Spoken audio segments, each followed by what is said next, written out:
Hello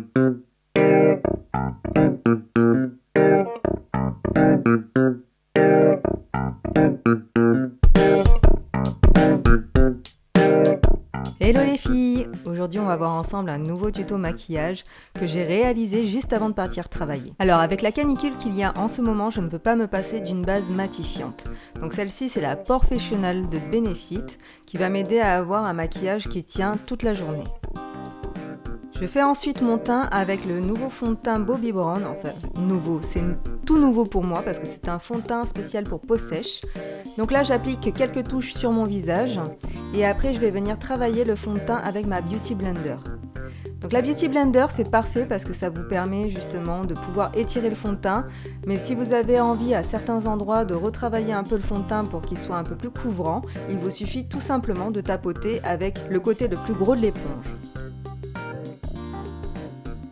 Donc là par exemple sur le menton j'ai un peu plus d'imperfections, donc je reviens avec ma Beauty Blender et un peu plus de fond de teint et je tapote au niveau des imperfections pour les camoufler un peu plus.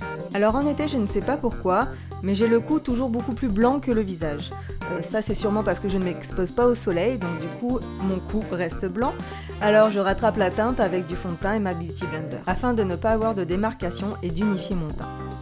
Et je vous présente mon superbe anti-cerne de chez Maybelline. Ouais, il est un peu cracra, mais bon, il est un peu vieux. Donc lui, je vais l'utiliser pour apporter un peu plus de lumière à mon visage. Étant bronzée, je manque un petit peu d'éclat. Je l'applique à tous les endroits de mon visage qui sont un peu creux, c'est-à-dire les cernes, le coin interne de l'œil, etc. pour justement apporter plus de lumière à ces endroits-là.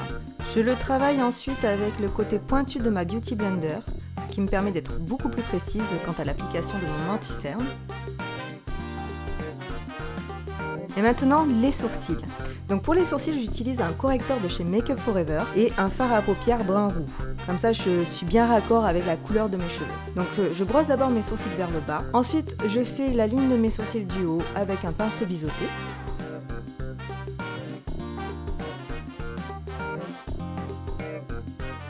Je rebrosse mes sourcils dans le bon sens.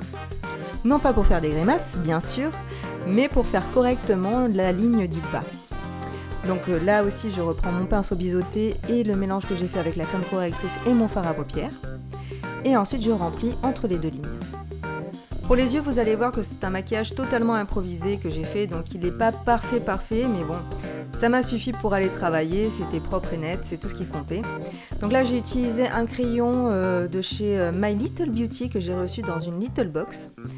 Et c'est un crayon marron waterproof, donc je l'utilise directement sur ma paupière mobile. Je remplis toute ma paupière mobile avec le crayon, si c'est pas parfait, c'est pas très grave. Car je vais venir ensuite le travailler avec un pinceau flouteur. Donc là je passe le pinceau flouteur sur toute la couleur pour qu'elle soit bien uniforme. Et ensuite j'étire la couleur vers le haut. En fait j'essaie de faire dépasser la couleur de ma paupière mobile. Je monte la couleur en fait jusqu'au-dessus de mon pli de paupière. Alors bien sûr pour moi c'est une étape indispensable si on veut avoir un beau maquillage des yeux. Comme on vous l'a souvent dit avec Émilie, il faut toujours faire dépasser un minimum la couleur du pli de la paupière. Sinon ça va avoir tendance à vous écraser le regard. Et en ce qui concerne le crayon, n'hésitez pas à le travailler rapidement car comme tous les crayons waterproof, il sèche très vite donc la couleur sera beaucoup plus difficile à travailler ensuite. Je fais le ras de mes cils avec le crayon et un pinceau crayon pour le dégrader. Et j'étire le marron un maximum afin qu'il rejoigne le marron de ma paupière mobile. Et encore un crayon waterproof, cette fois-ci c'est un crayon de chez Kiko, que j'applique sur la muqueuse et que je vais ensuite aussi appliquer grâce à un pinceau plat au ras de mes cils inférieurs. Donc là tout simplement j'utilise l'arête de mon pinceau pour qu'il soit plus proche de mes cils du bas et ensuite je fonds le vert dans le marron avec le pinceau crayon. Bon là j'ai pris encore un autre crayon vert parce que le crayon de chez Kiko n'accrochait pas vraiment sur ma muqueuse. Et là je prends un autre crayon vert mais un peu plus clair cette fois-ci afin de maquiller le coin interne de mon œil pour apporter un côté un peu plus lumineux. Pour l'application j'utilise directement la mine de mon crayon. Et j'étire la couleur vers le milieu de ma paupière mobile.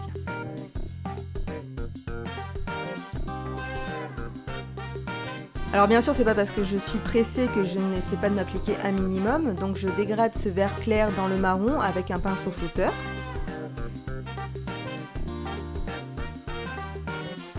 Mais comme je n'ai pas assez de couleur, je rajoute encore de la couleur avec mon crayon. Et je floute encore une fois. Comme je trouve ça encore un peu sombre, je vais utiliser un doré qui tire un peu sur le jaune. Et je l'applique directement sur mon verre, ce qui va avoir tendance à l'éclaircir et à l'illuminer encore un peu plus. Je travaille toujours mon dégradé avec mes pinceaux, bien sûr. Et là, je vais apporter l'intensité au ras de mes cils supérieur avec un crayon colle noir. J'essaie de faire une belle forme, bien sûr, mais si c'est pas vraiment précis, ce n'est pas grave car je vais ensuite venir l'estomper avec un pinceau plat. Alors là, ne vous méprenez pas les filles, je ne tire absolument pas ma peau, je place juste mon doigt afin que ma peau ne bouge pas. Je vous conseille absolument pas de faire un trait d'eyeliner en tirant votre peau.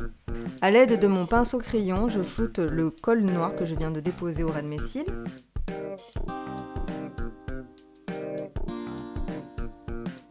Et j'applique ensuite du fard à paupières noir par-dessus afin de le fixer et de le faire tenir plus longtemps. Je fais cette opération chirurgicale à l'aide de mon pinceau plat. J'utilise l'arête de mon pinceau afin d'être plus précise. Et du coup, j'en profite pour étirer un petit peu le noir afin d'intensifier le coin externe de mon œil. Alors je floute ce noir avec un fard à paupières marron brun, le même que j'ai utilisé pour mes sourcils. Et voilà, l'intensité est là juste comme il faut. Pour apporter un peu plus de lumière, je vais utiliser un fard à paupières beige nacré. Donc là je dépose au doigt, hein, rien de compliqué.